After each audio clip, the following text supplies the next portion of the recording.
কি গো, তোমাকে কবে থেকে বলছি আমাকে একটু ঘুরতে নিয়ে চলো, তুমি তো কিছুই বলছো না। ঘুরতে যাব বললেই তো আর হলো না, টিকিট পাবো কোথার থেকে? কেন? কোনো আত্মীয়র বাড়িতে ঘুরতে গেলে কেমন হয়? কার বাড়িতেই বা যাব? আচ্ছা, তার থেকে বরঞ্চ আমাদের গ্রামের পৈতৃক ভিটা থেকে ঘুরে আসি চলো। সেখানে তো শুনেছি কেউ থাকে না। হ্যাঁ, সেটাই তো ভালো। দুজনে ভালো সময় কাটাতে পারবো। অপেক্ষা করো, অফিস থেকে ছুটিটা নিয়ে নিই, তারপর যাব।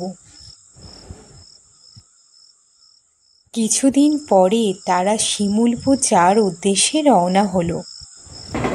জানো, ওখানে আমার ছোটবেলার অনেক স্মৃতি আছে। সেই কবে কোন ছোটবেলাতে মা বাবার সাথে কলকাতায় চলে আসি, আর কোনোদিনও যাওয়া হয়নি। তাই এতদিন পরে যাচ্ছি বলে মনটা খুব আনন্দ হচ্ছে। হ্যাঁ, আজ যদি তোমার মা বাবা বেঁচে থাকতেন তাহলে তারা আমাদের সাথে আসতে পারতেন। এইভাবে তারা ট্রেনে অনেকক্ষণ ধরে গল্প করতে করতে হঠাৎ করে তাদের স্টেশন এসে পৌঁছায়।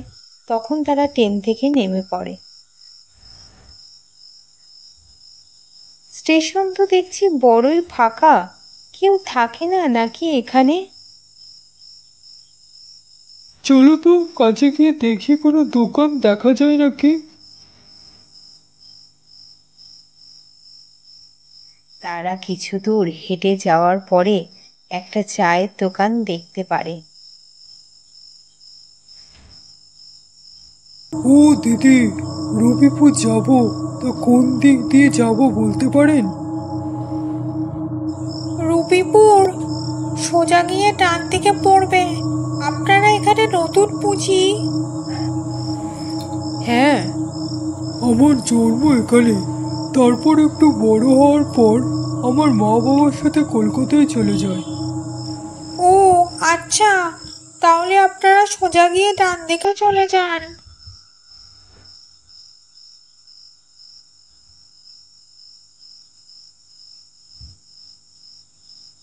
কি গো, জায়গাটা কেমন একটা লাগছে, তাড়াতাড়ি চলো এখান থেকে।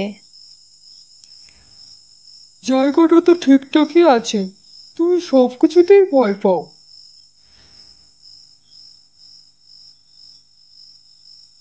এরপর তারা সেই বাড়ির সামনে এসে পৌঁছায়। এই সেই আমাদের পৈতৃক বাড়ি।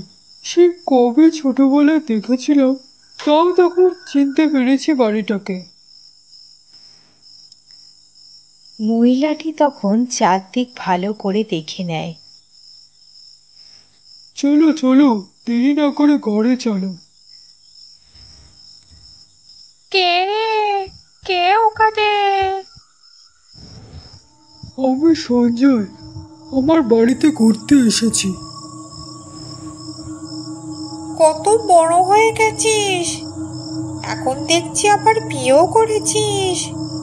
তা এতদিন পরে গ্রামের বাড়িতে আসতে হলো?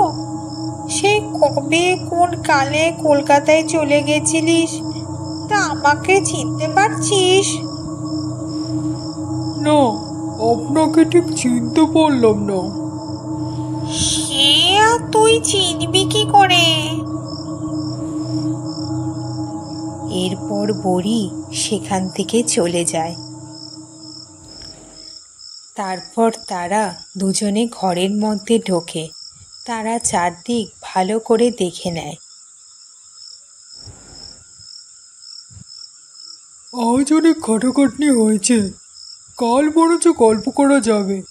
আজ চলো নিজের ঘরে ঘুমিয়ে পড়ি।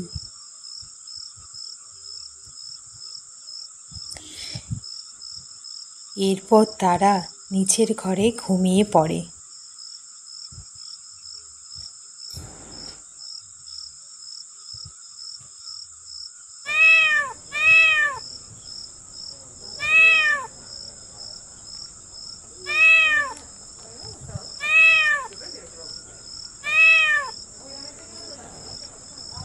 কি গো, শুনছো? এত রাত্রে কারা যেন কথা বলছে, উপরের ঘর থেকে আওয়াজটা আসছে। আমি তো কিছুই শুনতে পাচ্ছি না। ঘুমিয়ে পড়ো তো।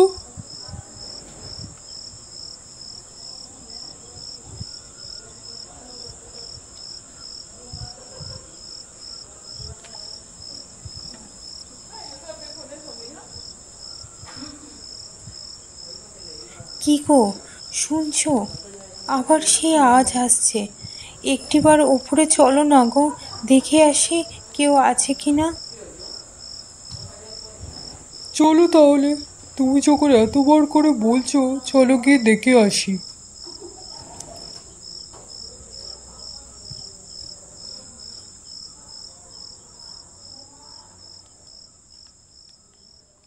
এরপর তারা উপরের ঘরে গিয়ে যা দেখে, তা দেখে তারা নিজের চোখে বিশ্বাস করতে পারে না।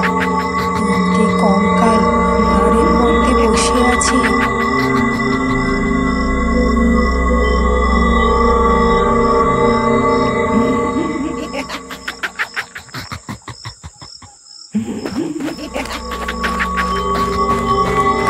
আমাদের ছেড়ে যেও না, আমাদের ছেড়ে যেও না, আমাদের ছেড়ে যেও না। তখন তারা প্রচণ্ড জোরে দৌড়ে নিচে এসে বাইরে বের হয়। কি রে সঞ্জয়, তোরা এত দৌড়াচ্ছিস কেন? দেখো না, বুড়িমা ঘরে কঙ্কাল আছে। তাতে কি আছে, ওরা একটু তোদের সাথে গল্প করতে চায়। বুড়িটির এই কথা শুনে মহিলাটি ভয় পেয়ে যায়। আর তখন মহিলাটি দেখে বুড়িটির জায়গায় একটি কঙ্কাল দাঁড়িয়ে আছে। আমাদের ছেড়ে যাস না সঞ্জয়। তখন সঞ্জয় ও তার বউ প্রচণ্ড দৌড়ে ওই স্টেশনের কাছে, ওই মহিলার চায়ের দোকানের কাছে যায়। ও দিদি, এসব কি হচ্ছে আমাদের সাথে? যেখানেই যাচ্ছি কঙ্কাল দেখছি। তারা দেখে তখন কঙ্কালগুলি তাদের দিকে ছুটে আসছে। চারদিক হঠাৎ করে অন্ধকার হয়ে যায়। আর তারপর আমি তো আপনাকে সেটাই বলছিলাম, আমাদের গ্রামে আজ থেকে 26 বছর আগে বাড়িতে সবাই মারা যায়। হ্যাঁ, সে ঠিক আছে, আমরা তো এখন থেকে এখানেই থাকবো। হ্যাঁ, এখানেই থাকবো।